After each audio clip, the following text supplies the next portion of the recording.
Good morning to all of you that are members of the Criminal and Forensic Psychology Facebook group. Absolute delight to see you.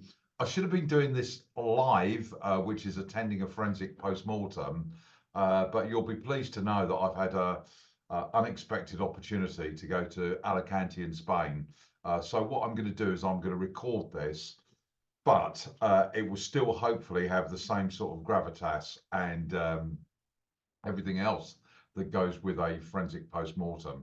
We've hit over 3,000 people on the group, and that's largely thanks to you guys recommending me to other people, which is quite cool. And as a token to recognise that, later next month, I'm going to do an offender profiling extravaganza for you guys, and that is proving to be very, very popular. So I'll speak about that a bit later on. So let's move straight on with it. It's a most fascinating subject, and I think in terms of the health and safety, in terms of health and safety, there is nothing nasty in this presentation. In other words, what I'm not going to be doing is showing you guys any post-mortem photographs. I'm sure you can find those in books. So most of you know who I am. That sounds quite arrogant, doesn't it? My name's Steve.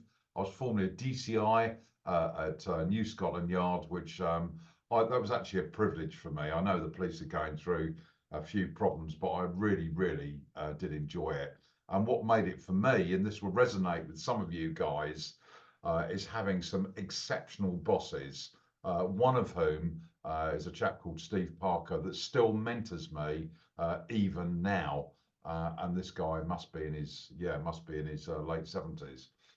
So I've done loads and loads of TV work, particularly recently. I've got a program which I love doing coming out on BBC One shortly called Moment of Proof. And that was a case that blew me away, and I hope you'll be interested with that. And that's a few cases that I've been involved in. And I thought I'd show you that. That's when I was a young PC when I first joined. So attending a forensic post-mortem, the two images that you see there are very, very important to me. On the left-hand side, you'll see the word Coroner's Court, and that's under reconstruction at this very moment. It's in Horseferry Road, SW1 in central London. It's Westminster Coroner's Court, and I spent more time there with post-mortems probably than anywhere else. And I helped ITV make a programme recently around that. Right opposite, there is a pub called the Barley Mow. And as a young police officer, when I went to my first forensic post-mortem, I didn't feel too good afterwards, as you can imagine. So one of my bosses took me to the Barley Mow, and in order to sort of counsel me is the wrong word, but to make sure I was okay, and I appreciated that. And then really for the next 20 or so years, I used to do exactly the same with young men and women under my command. On the right-hand side is one of my heroes. You won't see much about this guy. It's a guy called Dr. Ian West, and he was a Home Office pathologist, and I did more work with him.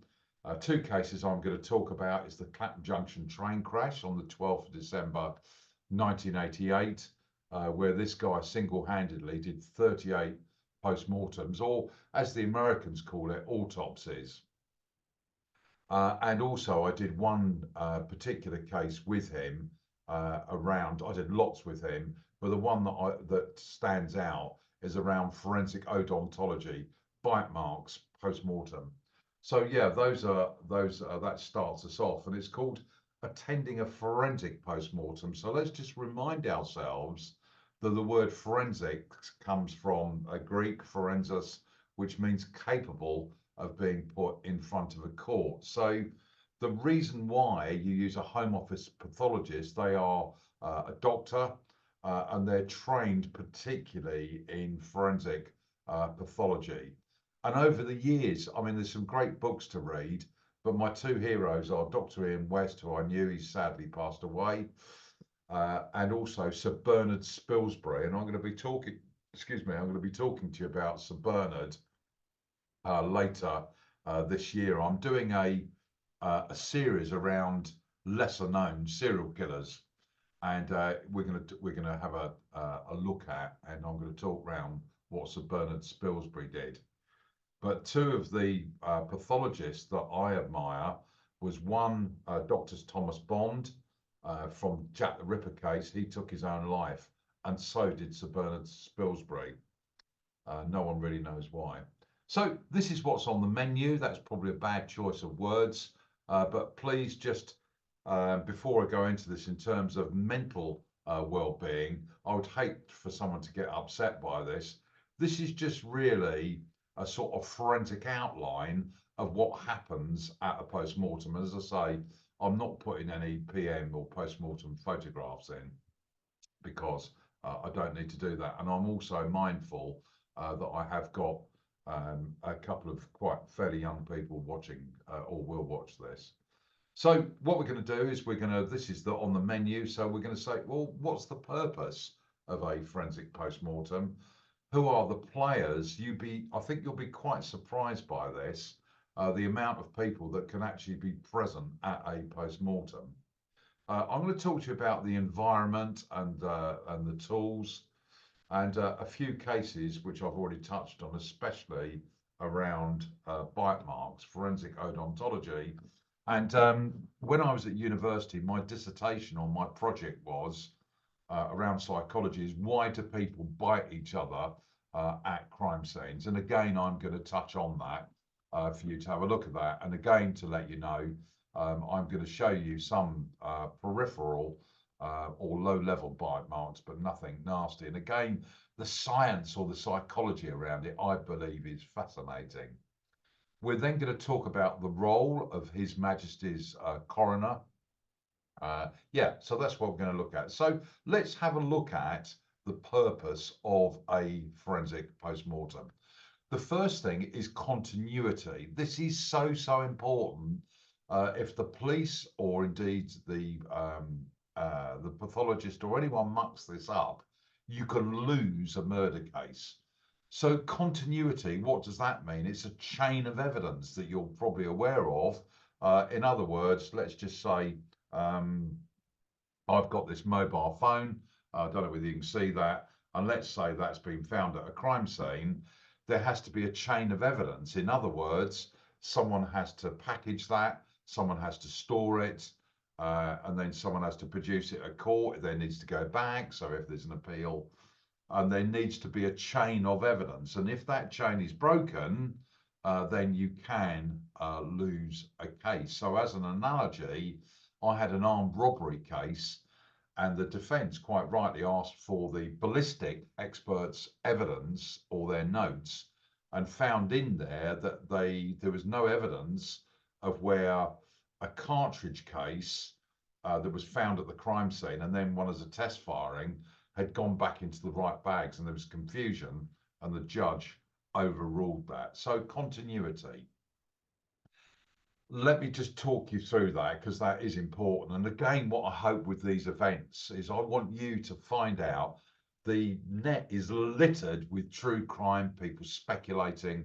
Those that know me well, I will never do that. So everything you're going to get from me and from the Crime Lab is real life stuff, where there's, coming from professionals, professional police officers. I'm a teacher and a forensic psychology. So this is how it works. So just imagine, going back in time, and I've had to do this. I'm PC Gaskin, PC Gaskin. And one of the things that I got called to was just really a sudden death. Sudden death is a euphemism for where, at the crime scene, you really don't know what's gone on. So I get called to that person. The person is clearly dead.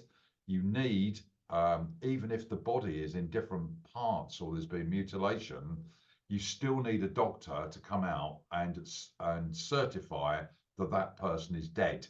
Otherwise, if you don't do that, that's a bit of evidence missing. So then what I would do is I would call my inspector, and as my inspector came along, I would say, this is the lifeless body. if I know the name of the person or the lifeless body of AB, if you like. And let's say I was unwell and I couldn't continue with that, and you know that happens to some officers, then the inspector would then wait there, and what would happen, normally you'd get an undertaker's firm, the body may have to be wrapped forensically, and then the inspector would identify, can you see what's going on here, to the undertakers, this is the body that was identified to me by PC Gaskin when I arrived here, it's not moved, and off you go. The body will then be removed to, in this case, Westminster Mortuary in Horseferry Road. And then the next day, before the post-mortem, myself or the inspector would then go and say, that is the body, and you would identify this to the Home Office pathologist, that is the body that came from the crime scene in Smith Street off the King's Road that I dealt with yesterday. And then in the pathologist statement, they will put in there, before I started the post-mortem, PC Gaskin identified to me the person that came from this particular crime scene. So there is a whole chain of evidence, and if necessary, and in cases you'd have to take a statement from myself, the inspector, the undertaker, and the pathologist. And sometimes I've even had to say, when the body arrived there, it went into fridge number 6 or 7. So I know I've laboured this point, but it's so important. That's the first thing. And then to take possession of exhibits or evidence. Going back to my phone here, if I found that at a crime scene, that would be designated SG1, Steve Gaskin /1. The American system is slightly different. When you go to a forensic post-mortem, there will be, particularly where murder or manslaughter, corporate manslaughter, or any serious offence is remotely suspected, you will have a properly trained exhibits officer. And that person, so let's just say, I don't know, you were going through the pockets. So you, for a post-mortem, you go through the pockets, first of all, the pathologist, I call them a Home Office pathologist because they're actually employed by His Majesty's Home Office to do these post-mortems, and they bill you accordingly for that. So to stop busy pathologists having to come to court, the exhibits officer will then take possession of all the exhibits, and even if the pathologist finds these, they will be documented and recorded in a log very systematically. So for that sort of job role, you need someone that is very systematic. So basically all of those exhibits will be taken, so externally, literally layer by layer, the pathologist will go through all the outer clothing, then look for any marks, to look at whether the person was well nourished, whether there's any stab wounds, whether there's any gunshot wounds, etc. We'll come to that.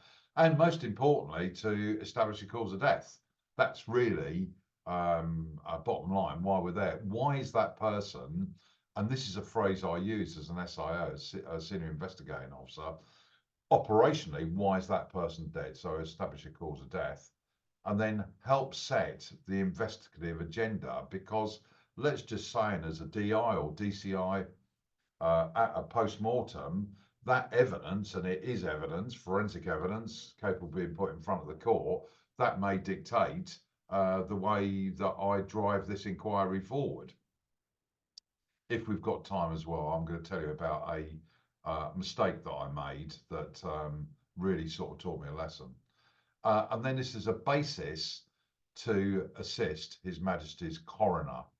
And I think within central London, for example, there's less coroners' courts now. I think there's about 4 to 5. And their job is to inquire into the death of that person. And I've been abroad working in different countries, and proud to say that we have got this service, and in fact, HM Coroner for a British subject abroad when they die will still conduct an inquiry, which is a fantastic service. So the players, this is what I wanted to do. I've used this term because it occurred to me as a young officer, then moving up through the sort of rank structure, that there are a huge amount of people that can be present at this particular post-mortem. The obvious one, and I'm not being flippant here, is the deceased person. Yeah, so that is obviously that's paramount. If you don't have a deceased person, you can't do it. Yeah, and then there is a coroner's officer. Generally speaking, this used to be a serving police officer that used to be the assistant, if you like, to HM Coroner, would arrange the post-mortems, would arrange for the pathologist, arrange the times and everything else. And it was quite a demanding job. That has been civilianised now, but it's nevertheless, and also most importantly, is to liaise with the victim's relatives.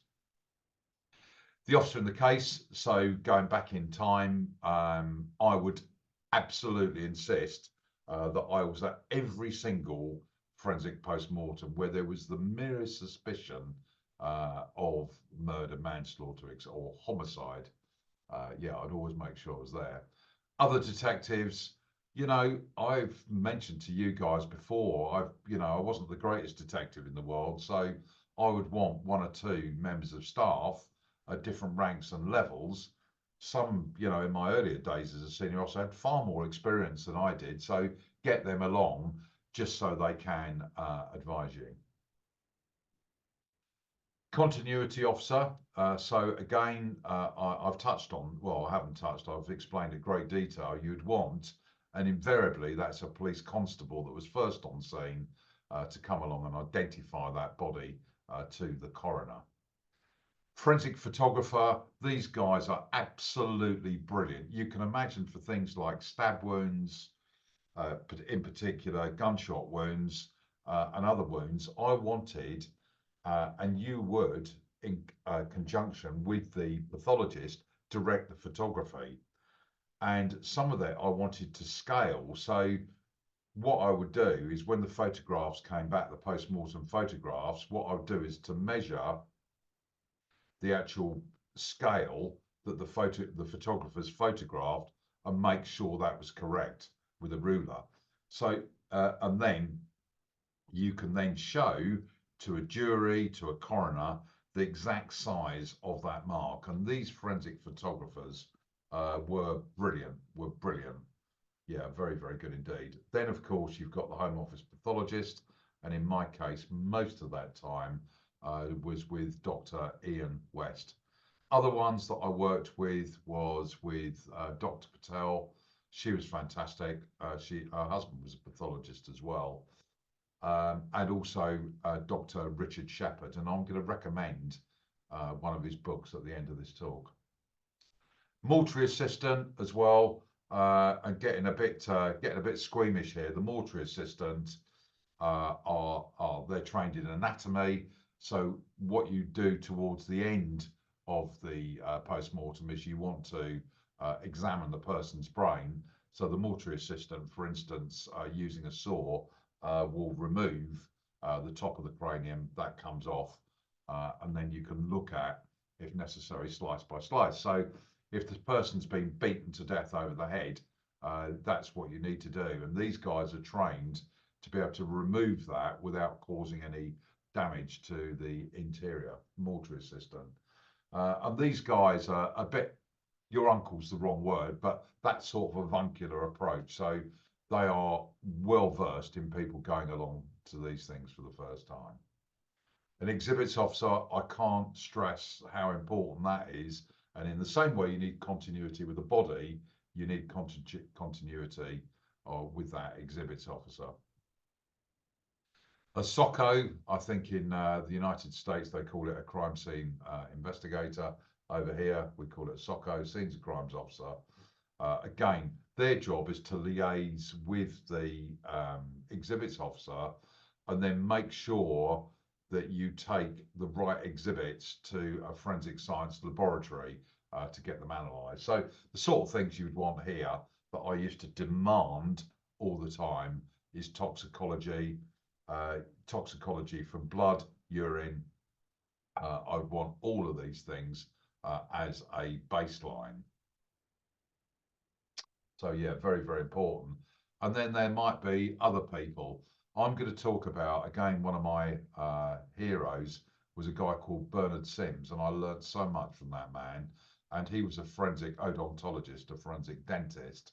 And I'm going to come to one case. So we could see on this particular case that I'm going to talk about in a minute that there was bite marks. So he was invited along there. One of the things that in some cases, the press were baying to come along to these. Under no circumstances would I ever allow that. The other sort of things is you might have, when you've got other detectives, as I did, you might find that you've got police constables on work experience with the CID, so you'd bring those along. And also just, you can imagine full PPE, including boots, one-piece overall, mask, gloves, hair nets, the whole lot. Yeah. So this is what my job would be. This makes me laugh. This was taken for the press. You can see the physical difference now. I've kind of grown a bit older, but you can see there that was a stock photograph that was taken on the day for a stock photograph for the press on the day that I was appointed as a DCI. So each member of the senior management team. So this is what would happen for me. I would insist, and after I've been at on my first command for a while, your colleagues kind of know where you want to be called out from home. And there is always on night duty a duty detective sergeant minimum rank, and they would know where I needed to be called out. So for a murder case, they would at least call me at home, and then I'd make the decision whether or not to go to the crime scene. And again, really, and you guys, and that's why you're part of this, is the amount of information that is given out now. Certainly when I was a serving police officer, a lot of what I was telling you was a secret, an absolute secret. You wouldn't be privy to any of this, but thanks to the World Wide Web, you get to know about this. So then attending the mortuary and then the post-mortem.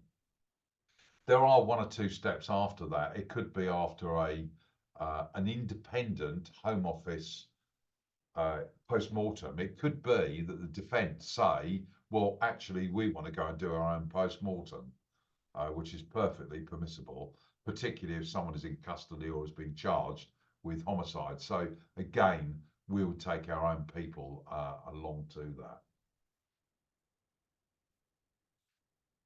Okay, so that's kind of giving you an overview of this. And the other thing I will say is that for some time I was the technical advisor for BBC Silent Witness, and the room where we staged post-mortems is extremely accurate. So if you want to get a feel about what it's like to be in a post-mortem room with the trolleys and the gurneys and everything like that, do have a look at that. So the two cases that stuck in my mind were these, and I'll explain these. Let's just see what the next is. Yeah. So the first one on the left-hand side, this is a day that I will never forget. So my first day as a DI, Battersea Police Station. I arrived there about 8 o'clock in the morning, 12th of December, 1988. And I was going to have breakfast with one or two, my boss, top guy, one or two others. And that never happened because at 8 minutes past 9, there was a head-on crash between two trains coming out of Clapham Junction. And to cut a long story short, 38 people died at the scene. And it was the job of the police, and you can see there's a whole host of people here. Yeah, it was the job of the police to recover those bodies. this is fairly macabre, but for accuracy, 38 people died, and we removed, I think it was about 170 body bags from the crime scene. And then after that, the guy that was the SIO for this, lovely guy, fantastic leader, he then ordered, after all of this had gone, for the sides of the verges to be shaved down, so that if there was any other material there, we could find it. So my job was identifying, on that particular day, my job was identifying who had sadly died. There were huge cultural issues there because there were some all sorts of people, but in particular there were Muslims and Jewish people, and that their culture will dictate that they have to be buried very, very quickly. So we had to make sure that was good. That all happened. Then we had a whole mortuary team, and to be honest, guys, I'm glad I wasn't on that because there was one or two people that were very, very unwell for that. And Dr. Ian West conducted the post-mortems for all of those, and of course, the cause of death for that was multiple injuries. But at the time, we didn't know whether this was a terrorist attack or an accident, and it was actually an accident. Other people subsequently died in hospital, and one of the jobs I had was going with other people, restoring all the personal effects of these poor people that had died at Clapham. But I think the post-mortem scene, there was about 10 police officers all assisting, and I seem to remember His Majesty's coroner was a guy called Paul Knackman, and he was very, very good at the time, because ultimately it's his responsibility. So he can actually dictate, or he or she can dictate the way these things are done. On the right-hand side, you can see there that this is some fairly low-level biting. What had happened is, I've told some of you this story before. You know this song, and I don't know who sings it, When I Get to Warwick Avenue. Well, I was on my way home from Harrow Road Police Station, and my uniformed colleagues were really, really busy. So as I was going down Warwick Avenue, I think I was gonna go and have a beer, to be honest with you. There's some nice pubs around there, and this call came out to a woman that hadn't been seen for some time, and I thought, that's only going to take 10 minutes. I'll take that call just to take a bit of heat off my uniformed colleagues' shoulders. Anyway, I got to this particular address, and it was one of these mansions, beautiful mansions that you see up in central London. And the porter, or the janitor that was looking after that, I asked him to take me up to the flat. And I'll tell you what I did to this mansion. I opened the letterbox, and as I opened that letterbox, I called out all of the forensic science resources, because my nose and sense of smell told me that there was someone dead behind those doors. That's the other sensation that hits you at a post-mortem, is all the various smells. So the antiseptic, quite often, again, I wanted stomach contents taken and analysed in lots of cases in case someone had been poisoned. So all of that going on. Anyway, so what happened is we went there. I got someone to fingerprint the outside of the door, and we forced entry into that property, I seem to remember. And what I saw was interesting. I was first through the door with obviously backup, did all the forensics, and then we found this woman, the lifeless body of this woman, face down on a bed. But what I noticed around her, sort of the middle part of her body, was a blood stain going upwards, and it was defying gravity. So I thought, someone's actually turned that body over. So that was the first thing.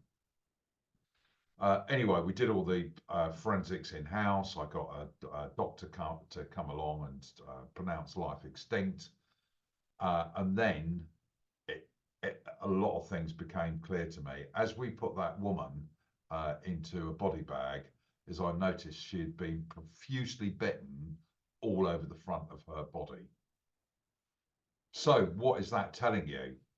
What is that telling you? So obviously what I wanted to do was, when it came to the post-mortem, is to make sure we had a forensic dentist or odontologist there, and Dr. Bernard Sims. In fact, Professor Bernard Sims, again, he's passed away, came along to that crime scene.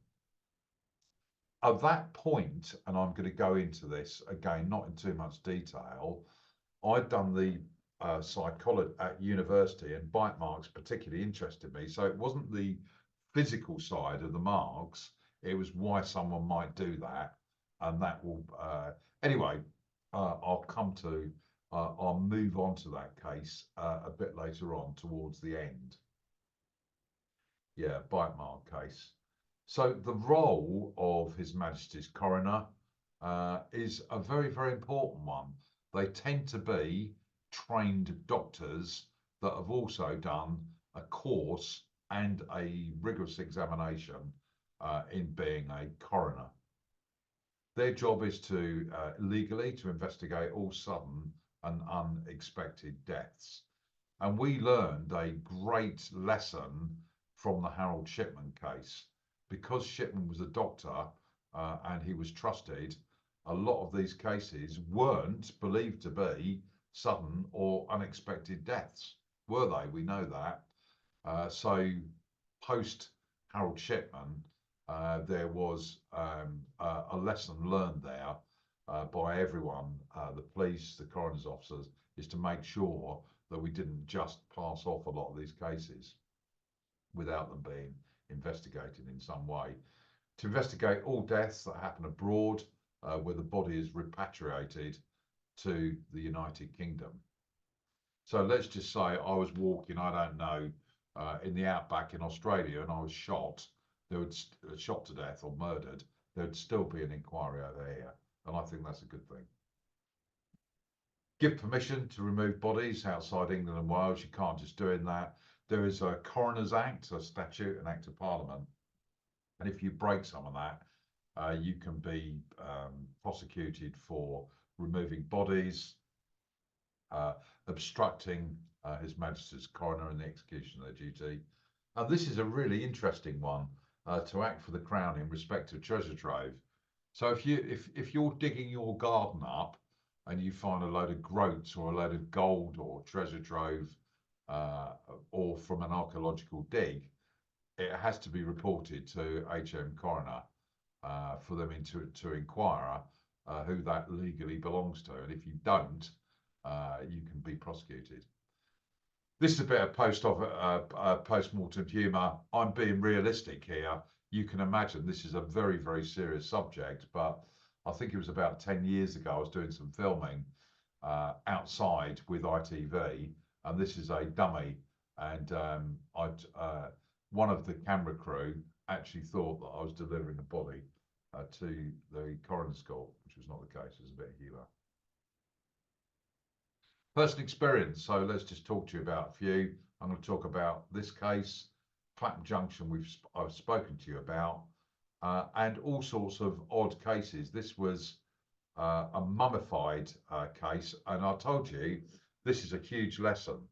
This person here had got terminal cancer and was on morphine. I turned up as a DI to this particular case and said, yeah, and there was a GP there that said this person's died of natural causes. So off the body went to Westminster Coroner's Court, and later that evening when I was at home having my fish and chips or whatever, I got a phone call saying there was a knife, a 7-inch knife sticking out this guy's stomach. And I learned a lesson from that. So I went flying down, back to the crime scene, back to the mortuary, and actually the guy had taken his own life and there was a suicide note. But that taught me to at least have a cursory look. And other mummified cases. I said I wouldn't show you anything too horrendous, but these are one or two. So what I want to do, see this noose here. This was a real hard one, but very, very interesting. And perhaps I ought to elaborate just more on this case. This is Battersea Power Station before it was renovated into the beautiful leisure place it is now. And what I want you to do is to see this stanchion here. Just attached here, there was a rope, not this one here, there was a rope and there was a chap hanging from it. And this was about this time of year, going back to, where were we? Probably 1990. Yeah, 1990. So there was a guy hanging from here and he was 6 foot. So his body or his shoes should have stopped here. But because of the time that it'd been here, his body had elongated to about 12 foot, to about 12 feet. It was full of blowflies. The scene was horrendous. It was like a horror movie. And I was so upset by this. We had one of these huge mobile phones, and I rung my mum. Mum's still alive, and Mum was a senior person at Great Ormond Street. And I said I was upset, and my mum gave me some counsel and said, "Get on with your job." Anyway, so this is what I saw. So you've got someone hanging from here with a load of blowflies and everything. And these are some of the decisions you have to make. Well, you know what the decision is. Let's just stop this for 1 minute, just so you can gather your thoughts. You've got someone hanging from there. What is the question that you need to ask yourself as a senior investigator? So you can stop it here, have a think about that. Well, the answer to that is, did the person take their own life, or were they strung up there? Were they murdered? The answer is, I didn't know, but I thought this is really weird. How do you crawl along here? Yeah, I suppose that's technically possible, but you would at least expect to see a noose further down with a chair that had been kicked away, and there wasn't. Anyway, so what did I do? And this guy's I think he's in his 80s now. I've asked him to come on, but he's done his career. But there was a guy that I met when I was a young PC. We used to have to go along to, for 2 years, continuation training. You have to take an exam, fail it once, fail it twice, you're out the door during your first 2 years, probationary period. And there was this lovely guy there, inspector called Jeffrey Budworth. And he had been a submariner and he was an expert on knots. He was also a trained criminal psychologist. So he is one of a handful of people on the planet that was an expert in looking at knots, I thought. And I kind of remembered that. And I thought, so there'd been a lapse of about 14 years.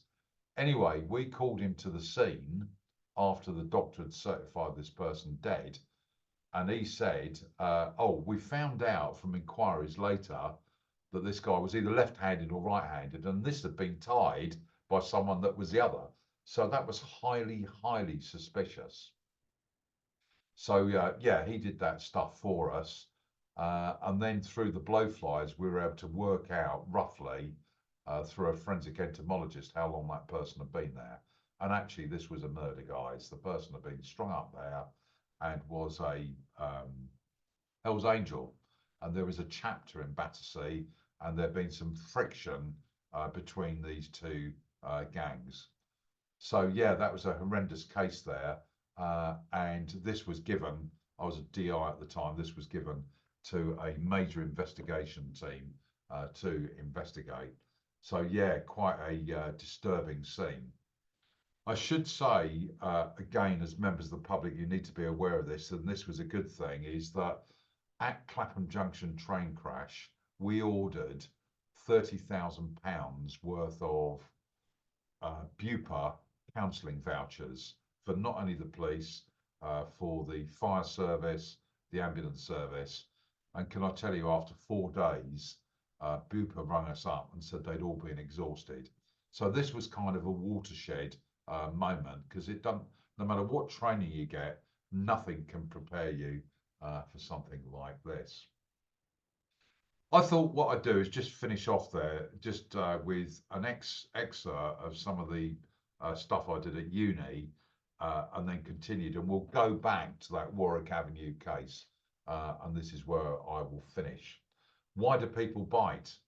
So I'm in my studio now, but what would make me go out and bite someone, and what would make me go out and bite someone to a particular depth of teeth mark?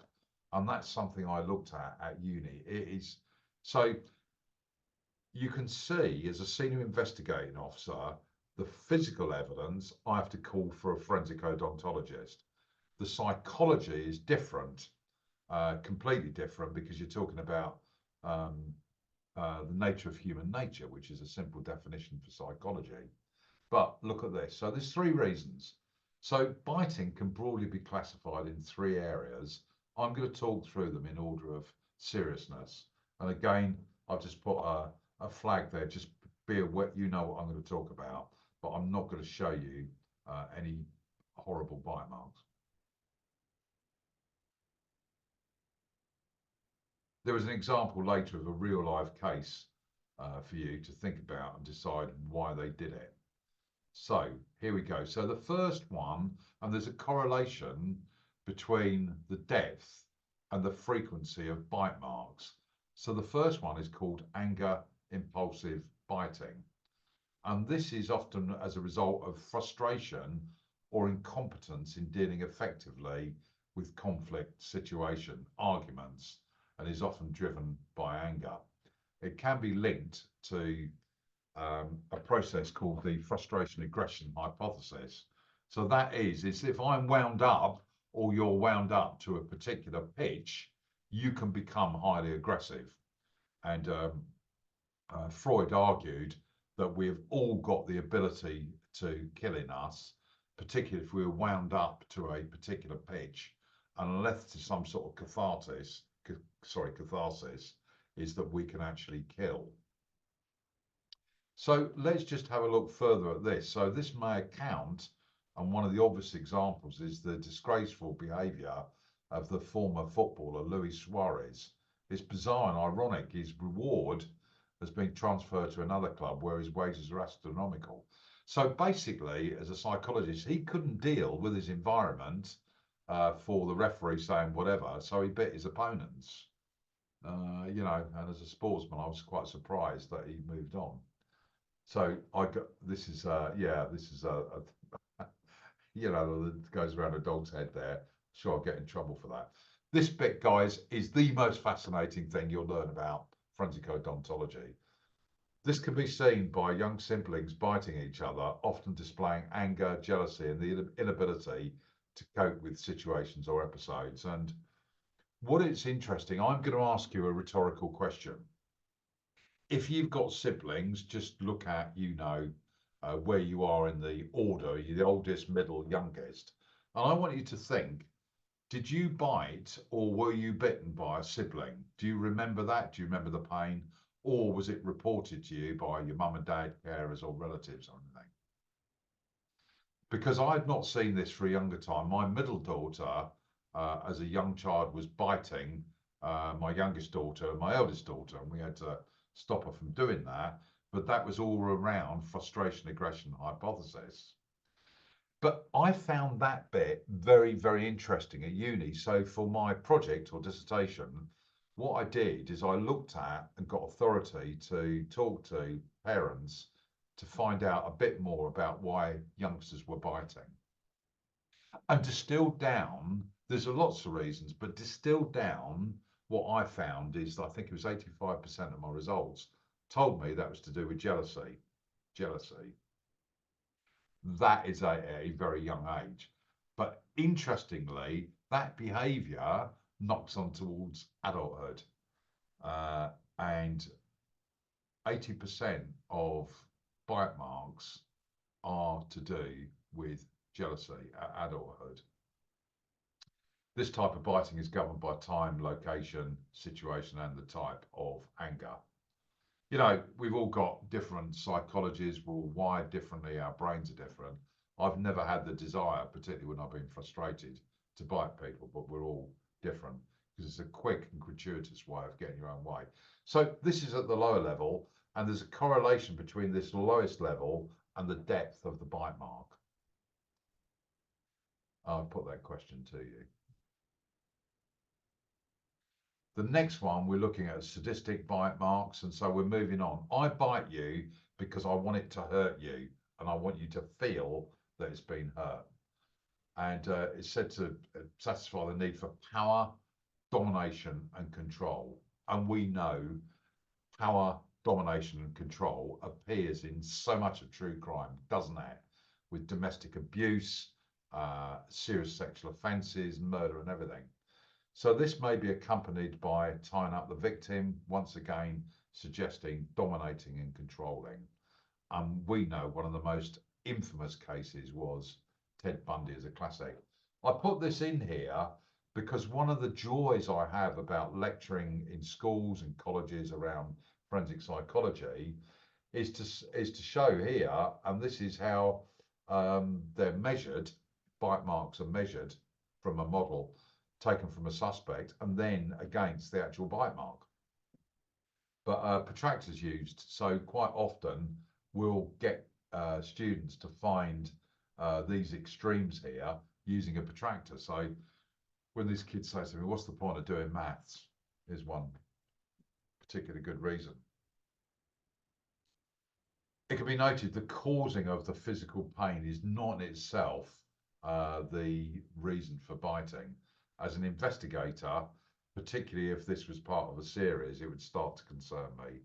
In sexual offences, it's driven by biting. There's often a rank order of targets on female bodies.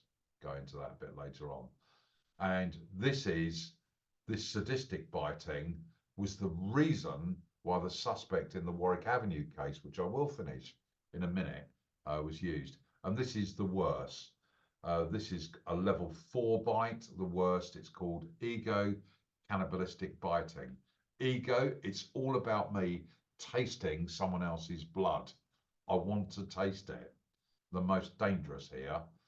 And I'll read this. The ego cannibalistic person bites in an attempt to satisfy some internal desire by annihilating, consuming, and absorbing the life from the victim. And that's serialized, isn't it, in Silence of the Lambs.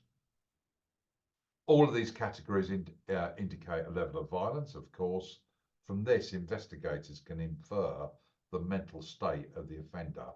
This category in particular would have almost certainly hastened an early press conference appealing to the public for help. If I'd seen, and I didn't when I was working, but also, can you see how this fits into offender profiling? And I'm so excited by this, a big extravaganza coming up in the fast lane. But when you're looking for psychological clues at crime scenes, this can become very, very handy. I hope you're still with me on this. I didn't realise it's a long time since I've talked about post-mortems, and there, right on the picture there, is a level 5 mark where human flesh has been ripped away from the body. That, my friends, is it. Safe to say, let's just finish. I suppose we could go back. This is not the right way of doing it, but let's go back to all the way back so I can just talk this through on a story. I said I would look at this one here. So this is the finishing this off. So just to recap, Warwick Avenue, we force entry in there, we do all the forensics, and we take the body back. And this is what I'm going to do. I'm going to give you the facts, and then I'll pause this. You can have mull it over, talk about, and just see. Bearing in mind the psychology I've told you about marks, you can explain to me what the MO or the motive was in this case. So here we are. So we go to a forensic post-mortem, and this body, so this woman is found in a mansion flat. So these are the facts. We do a forensic post-mortem. Bernard Sims, the forensic odontologist, comes out, and he tells us, and the pathologist tells us, that these bites are post-mortem. In other words, after the person died. Furthermore, I say we, the pathologist, was struggling for a cause of death. And it took a couple of looks at the body to try and work out what the actual cause of death was. So the body is profusely bitten all over the body. As a recap, I've showed you the main reason, or in 80% of cases, why people bite. The third thing to tell you is that the cause of death was this woman's neck had been professionally broken. Professionally broken. What is that telling you? So what we did, and this was, I think my colleagues didn't particularly like this, but could see the value. Can you imagine if you go along and you forensicated a crime scene, whether it be outside or inside, but particularly, as you know, 2/3 of murders are within the home. So what, on that basis, what I always caused as a senior officer is once we'd done all the forensics, I would get a group of officers either trained to search or my own colleagues. And I'd say, I want this crime scene searched. And guess what? I want it searched properly. I want you to go up into the attic and if necessary, remove the boarding. And downstairs with the floorboards, I want you to remove the floorboards. So in this particular case in Warwick Avenue, we did exactly that. And bingo, we accrued a huge amount of forensic evidence. That is, I wish I'd taken a copy of this, but I didn't when I left. But underneath the floorboards, we found a small notebook, about an A5 notebook. And there were about 5 to 6 pages in that had been used. Columns had been put in to these 5 or 6 pages, men's names, dates, times, and then on the top it had got payment. So it was like 100, 150 quid, so 50 going all the way up to 500. And that was in quite short succession over a period of about a month. So there you are, that's a real life case. So what is all of this telling you? What's all this telling you? So I'm just going to keep my mouth shut for 10 seconds, and that will give you the opportunity to think this through. Stop the tape and I'll give you the answer in a minute.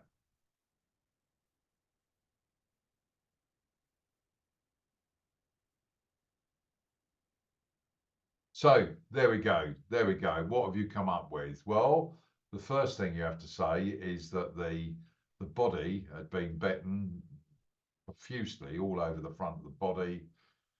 So in this case, it was jealousy. What type of person would be able to break that person's neck professionally?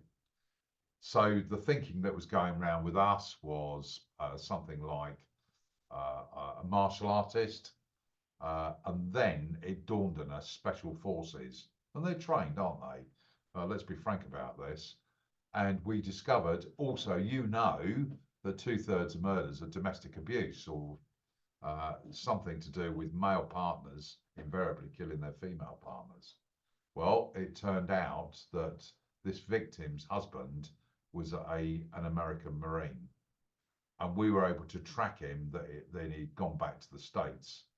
So what he did is we asked the local police force through the right diplomatic channels to take casts of his teeth. They were sent back, again with all the continuity, to the United Kingdom, and the teeth marks fitted him. Underneath the floorboards, what was that all about? Well, we're all adults. That was a list of hunters that the victim had to supplement her income. She was acting as a sex worker within her own property and was keeping account of the cash that was being paid over. And that brought about that was a case tried at the Old Bailey, and the guy was convicted. He was extradited back from the US and convicted. So there we are, my friends. That is a quick run through with some deviations, but I hope that you found those deviations interesting. And I'm going to ask you very kindly, just on our Facebook page, I don't often do this, just give me some feedback and what you thought about this talk.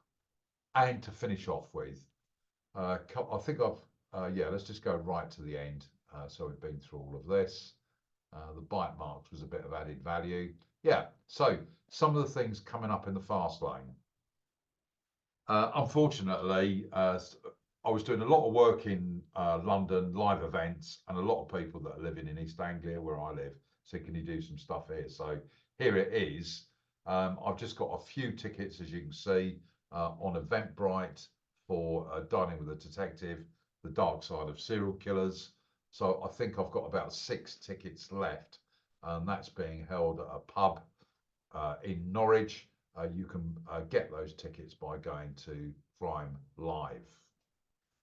I'm absolutely delighted with this. Colin Sutton and I are very, very good friends. We do some events together. We do events singularly, but when we come together, that seems to be quite popular.